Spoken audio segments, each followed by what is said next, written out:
Hi GoTots, it's Bex here. And I'm Horace. And welcome back to another session in our series on love.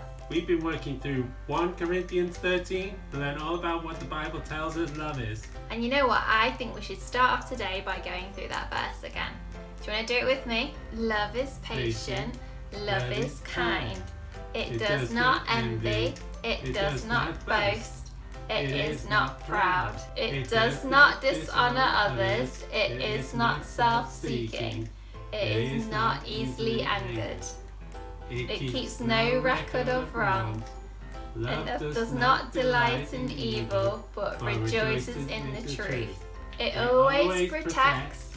It always trusts. Always hopes.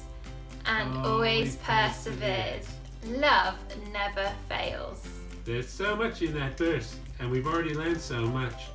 We learn about patience, being kind, not being jealous, walking in humility, and not being rude. Well remembered, Horace. So what do you think we'll be learning about this week? Love is not easily angered.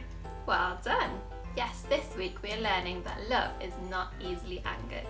Well, I never get angry, so I don't need to learn this one. Really, Horace? So it wasn't you yelling at your sister for being too slow on her bike earlier? Maybe. It wasn't my fault. I had a really stressful day. Really? Do you want to tell me about it? Well, it started off with my alarm not going off, so I was running late. And then I couldn't find my shoes because my silly sister had hid them. And then there were lots of traffic, so I was even more late. And then someone had finished all of the blue paint, so I couldn't finish my picture in school. And then the other kids didn't want to play my new game with me. So when we were coming home and she was cycling in front of me, but going so slow, I just couldn't take it anymore. So it sounds like you did get angry. Yeah, I guess. You know, Horace, it does sound like quite a few things went wrong that day, and it seemed quite annoying. You know what, I've had days like that too, where it seems like nothing is going my way. But it doesn't make it okay for us to snap at those around us for no good reason. Anger itself isn't bad. Anger lets us know something's wrong. The Bible even talks about righteous anger. But it's what we do when we feel the anger that is us acting in love or not. I know, but it gets so difficult. Sometimes I feel like I'm going to boil over into the Hulk. Well, yeah, that's going to happen if we bottle up our anger. But the key is not to keep inside each thing that makes us angry, but to let each thing go as it comes. And how do I do that? Well, another part of the verse we've been learning about is keeping no records of wrong. And to do this, we have to forgive and move on. So I have to pretend none of those things upset me? Not at all. It's fine for you to acknowledge that something has upset you, but what you need to do is deal with it in the moment and address each thing individually rather than holding it in and making you more upset. Take your sister, for example. Did you yell at her when you couldn't find your shoes straight away? No, she had just been trying to help me tidy up. So even though it was annoying, you didn't get angry quickly? No, because I knew she didn't mean it, and I didn't want to be mean. But you did yell at her later for doing something equally as small. Yeah, but I was annoyed by then. Well, that's because even though you didn't yell at her earlier, you were still annoyed by her. She'd done something to frustrate you and you didn't forgive her. You bottled it up inside. So when she did something small again later, it didn't feel small because it was adding on to something that had already upset you earlier. If you'd chosen to forgive her earlier, or calmly talk to her about what had annoyed you and given her the opportunity to apologise, you would have had one less thing today frustrating you and one less thing to be annoyed at your sister about. So when something happened later, it wouldn't have felt like it was building up so much. When we act in anger, we often don't just hurt the person who angered us. We hurt ourselves as well as those who are closest to us. That's just like King Saul in the Bible. That's right. King Saul had become so jealous of David that he kept trying to hurt him, but God made sure that he was safe and protected him. But as King Saul became more jealous and became more angry, he started lashing out at those around him, including his own son, just because Jonathan was friends with David. He once even threw a spear at him, but luckily he missed. Wow, he could have very seriously hurt his own son?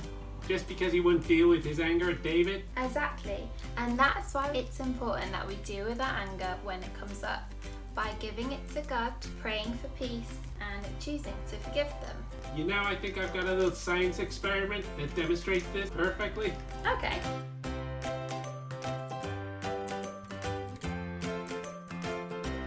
So today, instead of a craft, we're going to do a little science experiment.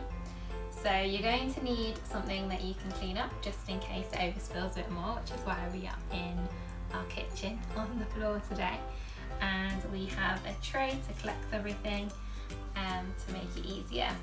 Now, this experiment shows about how when our anger bubbles over, it can hurt all those around us. So a good idea would be to put lots of little toys that are easy to wipe clean on the tray around this, just to show how your anger can affect everything around you.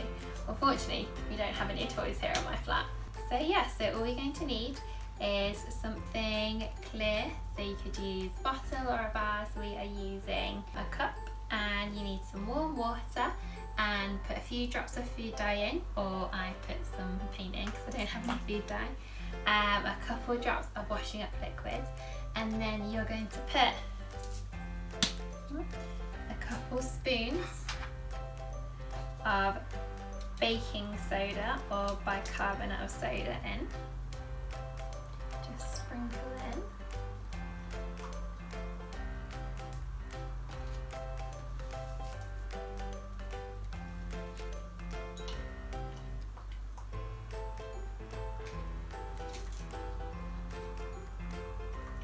And you can explain that each time we get angry, it's like we're adding more and more bicarb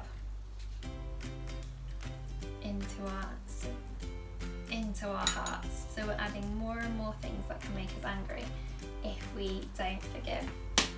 And then this is the fun part. Get some vinegar. I've just got some apple cider vinegar. Let's hope it works. And this is when the last straw happens and we just can't control it anymore.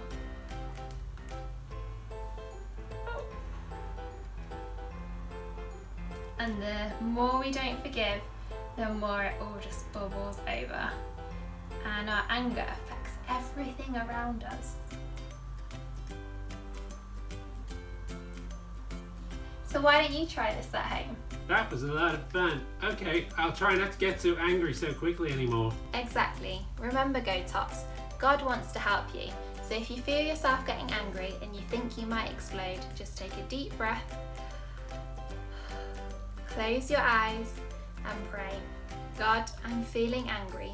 Please fill me with your peace. Help me to forgive and show me the right thing to do and say. Then take another deep breath and choose to walk in love. And remember, even if you do mess up and you do get angry, God always forgives. So you just need to apologise. That's all we have time for today. So if you do an experiment, draw a picture or do a craft from any of the lessons that we have on here, then send in a picture of it to the website we have below with your parents' permission, of course. We hope that you're enjoying the start of your summer holidays. Things will look a little different here over August because some of us at GoChurch will be having our holidays too. Next week, tune in to the main service and see what we have in store for you there. For now, we hope you're staying happy and keeping healthy. Until next time, bye! Bye!